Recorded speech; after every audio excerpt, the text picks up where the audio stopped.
So,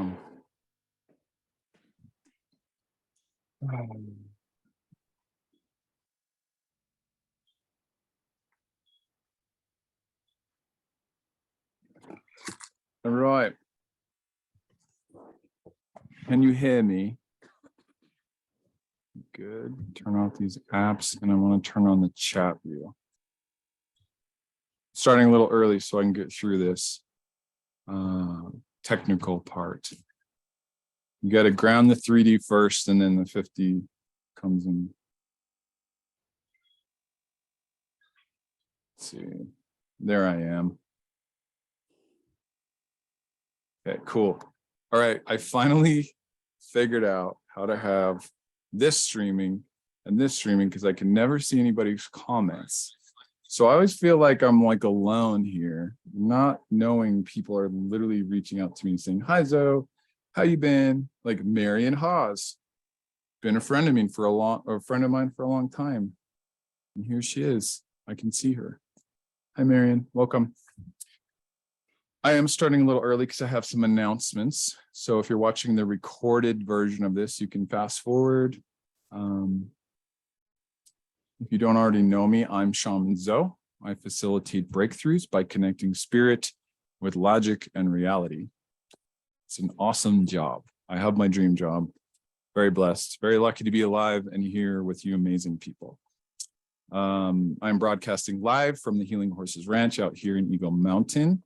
So shout out to Mike and the Healing Horses Ranch. I'm in the sunroom. We do Reiki sessions here, classes, journeys. He actually has a drum making class. So if you guys are into that, reach out to me.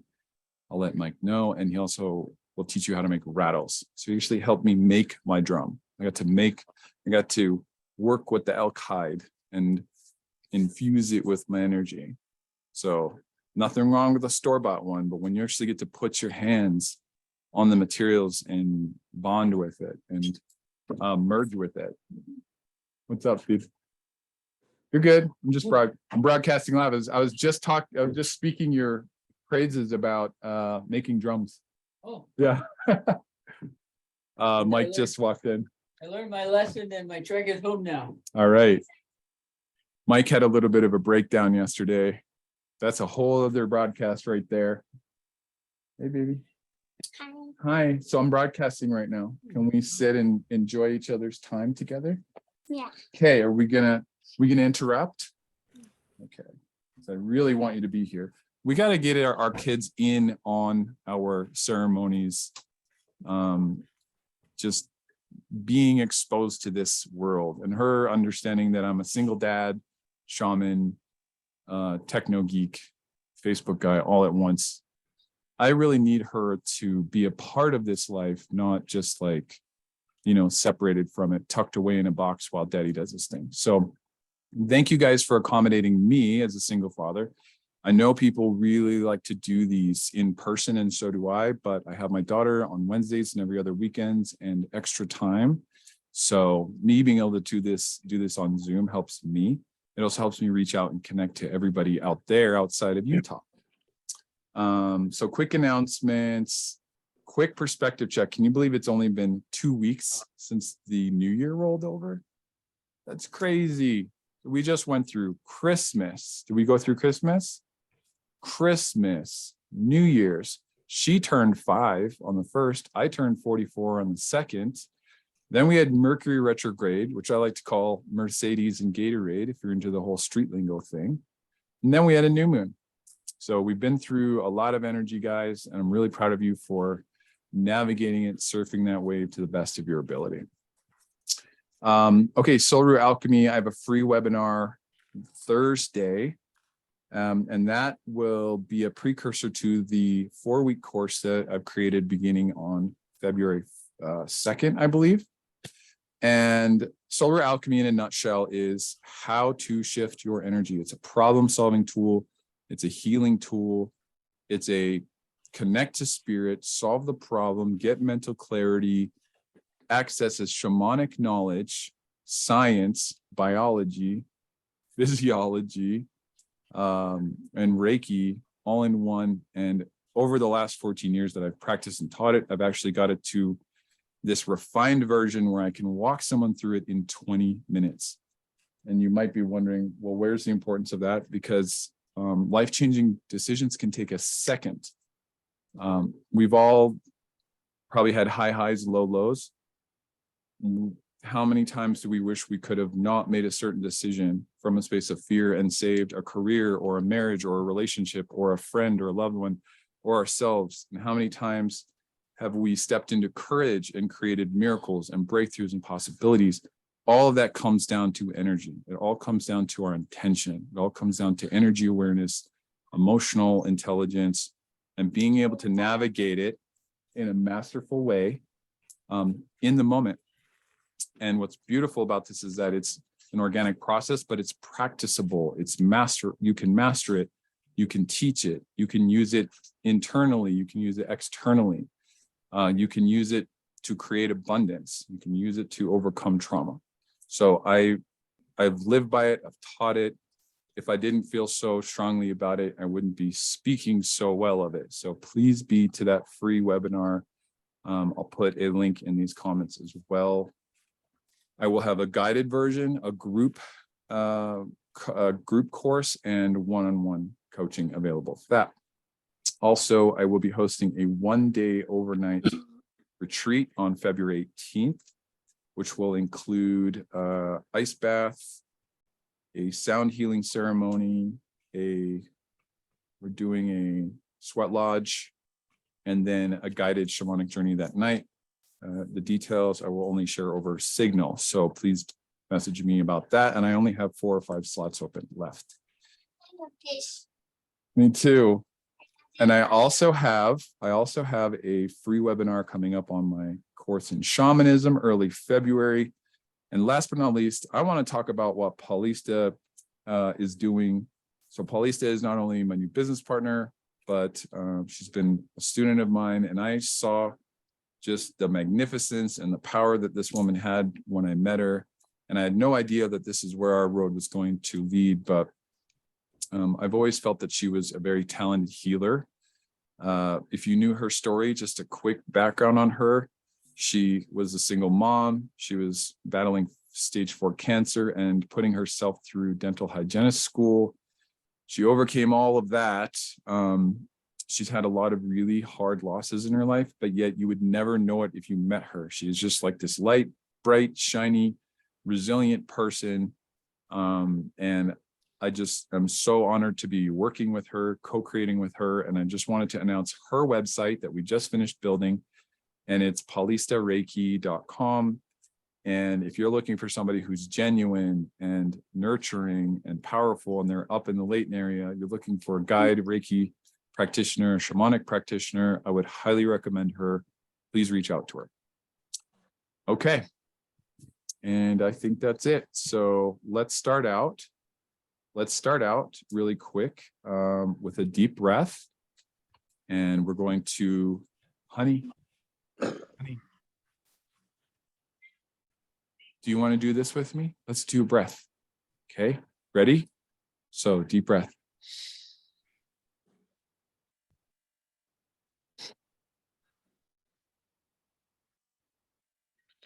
Let's do a second one.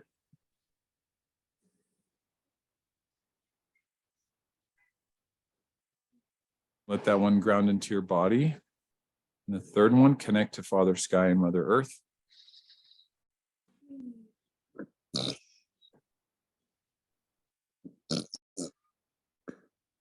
So this is where, wait.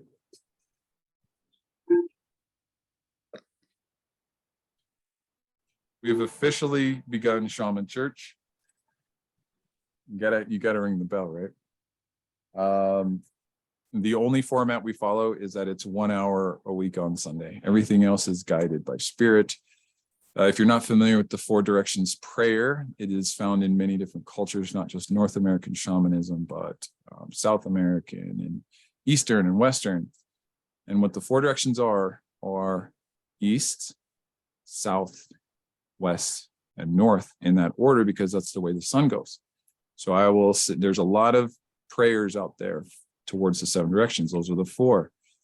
Above is Father Sky, that's 5. Below is Mother Earth, that's 6. And inside, inwards, our soul, that's 7.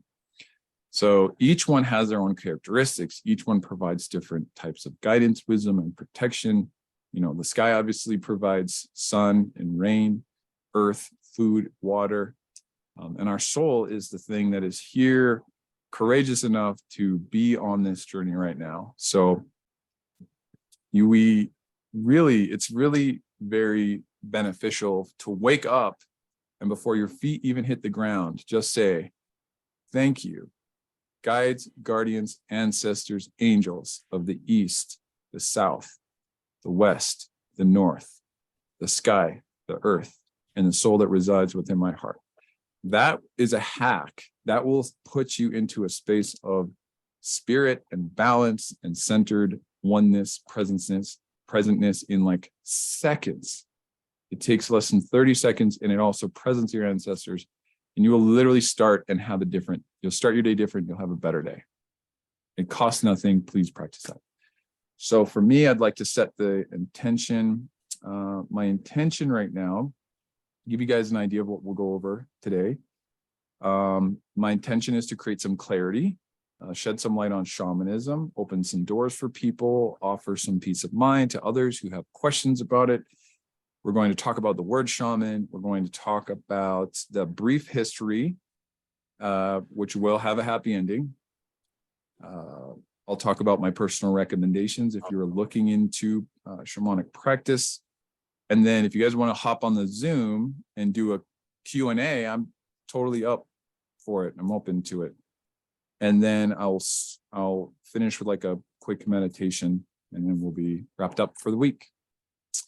Okay, so first off, I ask all of our guides to help us navigate this space with love and grace. Let's talk about the word shaman. There's a lot of different information out there. So we're on the information wave. We're in the information area. We're in the light era, and I mean that literally. So all these waves, all these light waves, Bluetooth, Wi-Fi, data streaming from your phone, all of these are light waves. They're all frequencies of light. And right now, the information age is shedding light on humanity. So a lot of people think, oh my gosh, ever since the internet started, it feels like the world's going to hell in a handbasket. No, actually, the world's the safest it's ever been, but we have a bigger flashlight than we've ever had. Before, we used to have local news. Before that, we just had whatever the neighbors had to say, gossip and things like that.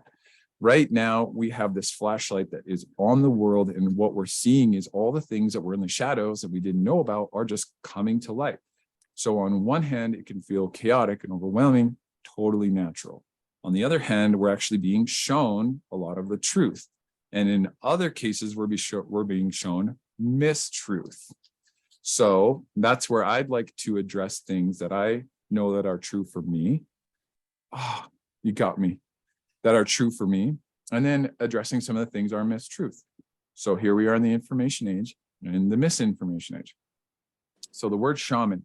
Now, immediately when I talk to my friends who have done a little bit of, say, light work or practice, or have started stepping into the new consciousness, they assume the word shaman is only assigned to Native Americans. What's interesting is that a lot of Native Americans do not have an affinity for the word shaman. The word shaman is actually Siberian, and it comes from the root word sha, which means to know.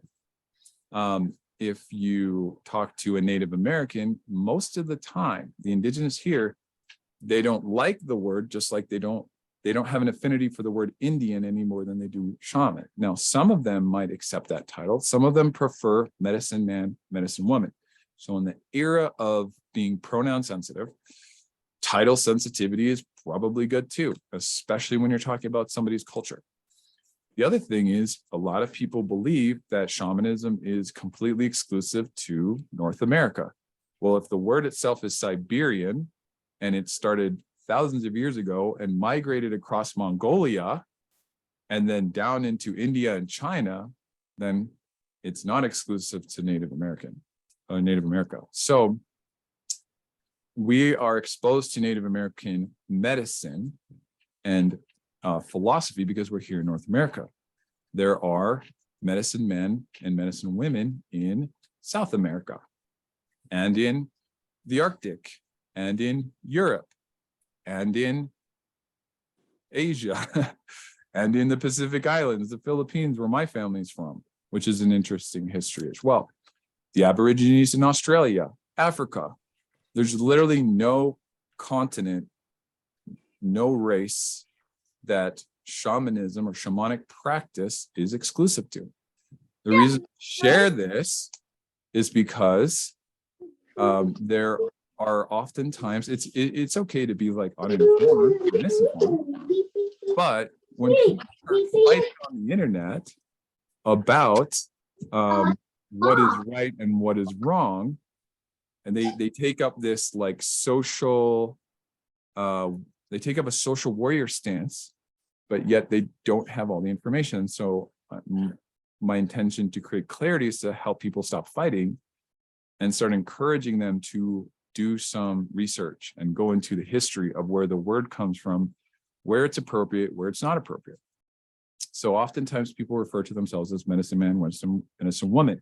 In the Philippines, where my family's from the northern mountains of Luzon, there are literally 20 different variations of the word shaman that are like babaylan, asayan, bailan. The list goes on. I prefer the title shaman because it's something that I feel like I worked towards over a 27-year period. It wasn't something I actually thought I would become. So there's my segue into the next part. So there's a difference between a shaman and shamanic practice. Shamanic practice is understanding the ways of nature, understanding the way medicine and energy works in order to better your life. It's about following knowledge, wisdom, and light in order to improve your station in life. It's actually a very practical way of living. Being in shamanic practice and becoming a shaman is very much like maybe somebody who's a Buddhist and they meditate once or twice a week. That's different than becoming a Buddhist monk or a Buddhist priest. So the difference is one is a student and the other is both a student and a teacher. So when you become a shaman, you're actually accepting a responsibility to teach and heal. Hey, come sit down. You're accepting the responsibility of teaching and staying a student at the same time and understanding that there are, I have to use the word responsibility because the word danger sounds daunting, but for anybody who is an experienced shamanic practitioner, you know that when you enter into this realm, it is a world that opens up portals into other worlds. And some of those are light and some of those are scary. And so it is extremely important that we enter into this space with humility and love and compassion and grace, because whatever we bring into that world is whatever we'll get. So if we go into this world with ego, wanting a title, wanting to be recognized, wanting to have power over people, that will be reflected back to us in the spirit world. And that will show up in our lives. It will show up in our practice. And it doesn't bode well for your students.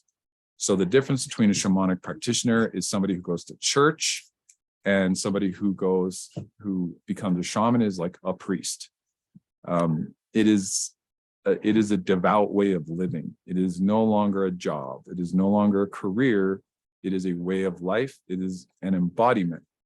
So I highly recommend shamanic practice, and not just studying North American or South American, but Norse and Asian and Pacific Island and African and Aboriginal shamanism. Study from everybody. Take a piece from every page and find out what works for you and what doesn't work for you. Just like when I left the Catholic Church when I was 12, and then I had to learn my own rules of the world. And shamanism found me 4 years later when I was 16. And instead of I was exposed to Toltec shamanism. And so that was really sort of the base layer of my practice, my philosophy, of my belief system. But then it also kind of catapulted me into astrology, sacred geometry, Buddhism, Taoism, and a myriad of other things like Reiki and serving medicine. So rather than just being like, okay, I'm going to learn from this one guy and this is the one way and this is right and everybody's wrong, it's not a very free or practical way of living. But to say, hey, you know what? I really like what this guy had to say, but I'm going to shelf what he had to say over here. And then I'm going to go learn from this teacher and learn from that teacher and that teacher. And now you're being a sovereign being instead of being, indoctrinated or enslaved by the next guru or the next religion. You are allowed to stay free. You're allowed to take whatever page of any book you want and write your own book and create your own system. That's essentially what I did. And over 30 years, I've had a chance to sort of crystallize that and put that into my own teachings. And even though I have things that work really well for me, I ask everybody to take what I have to say with a grain of salt, because it may work for you, but maybe not right now. Or maybe it'll work for you and it'll take 5 tries. Or maybe it's for you to deliver that message to someone else, if that makes sense. So brief shamanic history. So we talked about what is a shaman, what does the word mean? We talked about the difference between shamanic practice and becoming a shaman. The next thing would be the brief history. So as I said before, the word sort of started in Siberia, but shamanic practice predates like all society, religions since the dawn of time, right? So we have this like narrative that modern day man is 10 to 12,000 years old, but now they're finding out the pyramids might be 45,000 years old and that the Egyptians never built them, that they came and just like graffitied on them and they could have been way older than we thought. So if you think about it this way, at some point we were, developing from Cro-Magnon and Neanderthals, right, into where we are today, society today, modern day society.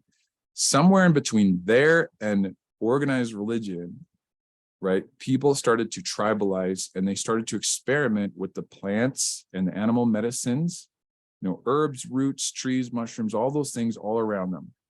Ayahuasca vines, right?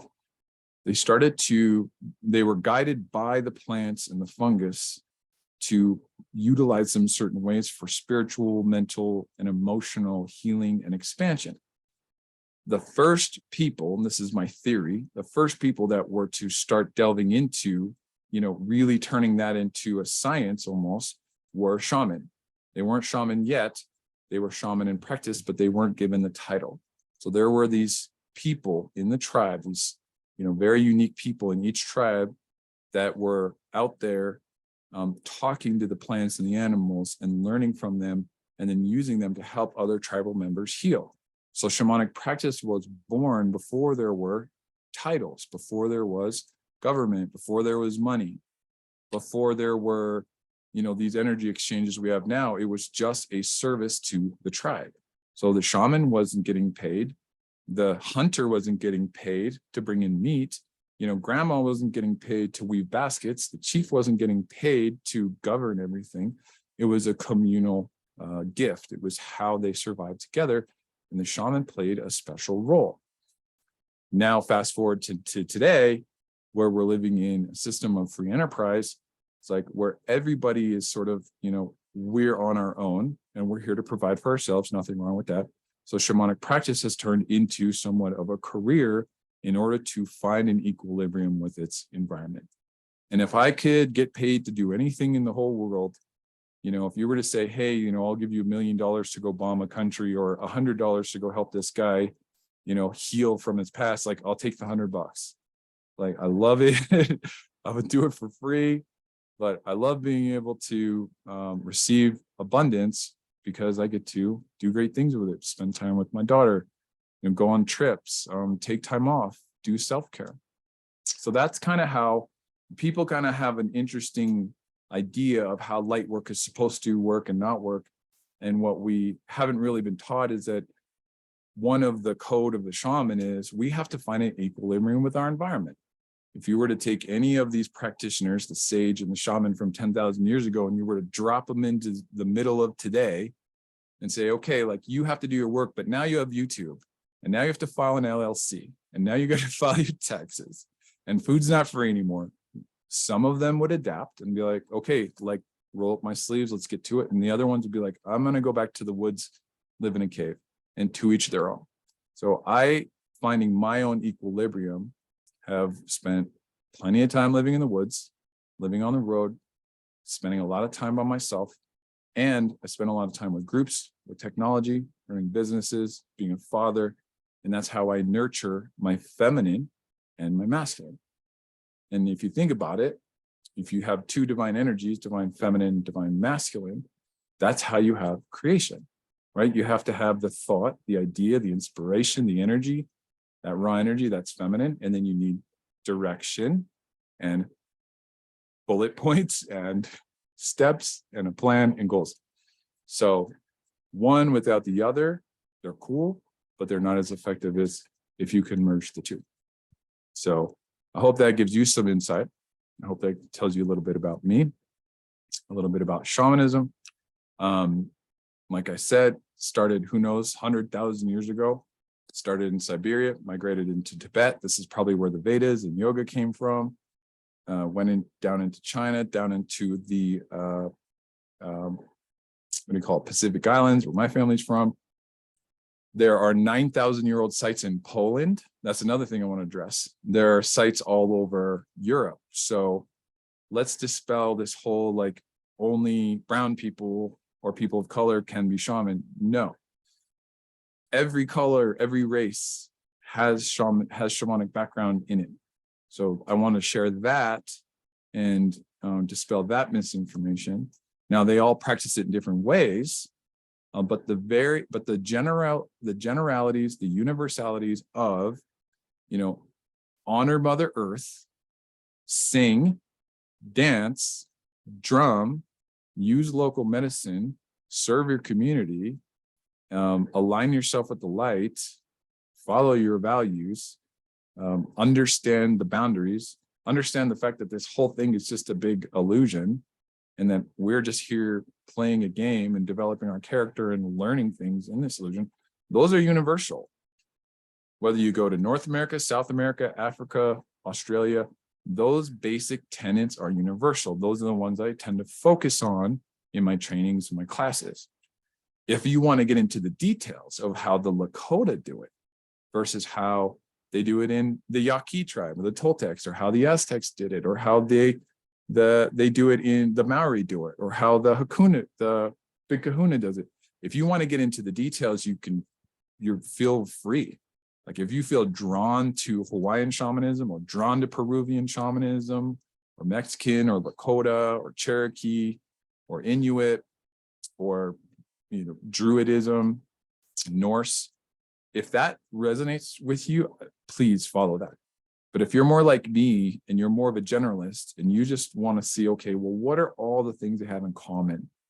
Okay, now can I align myself with those tenets? And then how can I do it in a way that honors my path? Because I want to honor tradition. I don't want to dishonor tradition. I don't want to dishonor the forefathers or the ancestors, but I'm also my own person. And I also have my own downloads and my own interpretations and my own perspectives that are equally valid. And when I honor those, I can actually be a greater contribution to the overall whole of the shamanic energy. And I can actually be an example to other people so they can do the same. And so there again, there's that masculine feminine balance, right? The masculine is holding to the form of the old, and now the feminine is changing, developing, and growing with the new. Because does this world keep changing? Absolutely. It's never not going to change. It's just going to get weirder, guys. And so the faster we can flow with it, the happier we will be, right? Happy people don't resist change. Bitter, sad people that are stuck resist change. So again, going back to shamanic principle, adjusting to our environment is part of the plan. It's part of the game. It's part of the philosophy. And for me, it's how I keep having fun. It's how I keep growing and evolving and staying a student at age 44 after practicing for 30 years, knowing in the grand scheme of things, I don't know anything. I know what I know. I'm sure of who I am, where I'm going, where I've been. But I also know that I'm standing on the edge of infinity with my toes hanging over it. Everything I know is behind me. Everything I don't know is in front of me. And I'm going to take my experience and my knowledge to help navigate that. But I really don't know what to expect. So I got to stay loose. I got to stay open. I got to stay humble. And just, moving, shifting, changing, growing. So stay in front of the wave and surf it or get crushed by it. It's up to you. Especially because I got to serve as an example to this one. She's the next generation. And so that would be, I'm going to do one more, baby, because I'm actually going to wrap this up fast. Yes. What? Can Sarge come in? Sarge can come in. Sarge, come here. Bring the dog in. He's our spirit animal. Last but not least, so if what I've said resonated with you, maybe you studied shamanic practice, maybe you studied under a shaman that was awesome. Some of you guys have studied under shaman that aren't that awesome, right? Maybe they're super in their ego, or they're stuck in a certain line, they're stuck in a certain lane that didn't resonate with you. Please don't let that dispel your opportunity to step into shamanic practice, even if you don't study under me. What I would recommend, if I could go back in time and tell myself, okay, Zo, what is like the single most important thing to know moving forward, which is really hard to zero it down to one thing. I would say this, there's 10 things, but I'm going to stick to one. Stepping into shamanic practice is literally invoking power. You will become, when you really practice it, and I don't mean once an hour on Sundays, I mean every single day when you eat, sleep, drink, raise your kids, drive your car, make a text, Facebook, work out, lead a ceremony. Like that to me that's my shamanic practice. It's ingrained in everything, right?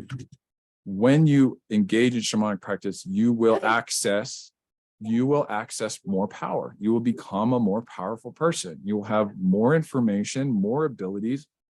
You will manifest faster, and you will, honey, I've got a really big microphone so it can hear you. Okay. It's done.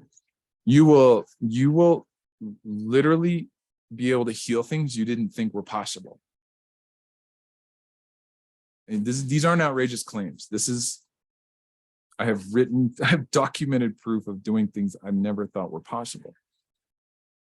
The flip side of that is, without components to humble you. So for me, Buddhism, there are certain tenets of Buddhism. I'm not saying go up, become a Buddhist. I'm saying there's tenets of Buddhism that are a really good complement to shamanic practice. Shamanic practice is an increase in power.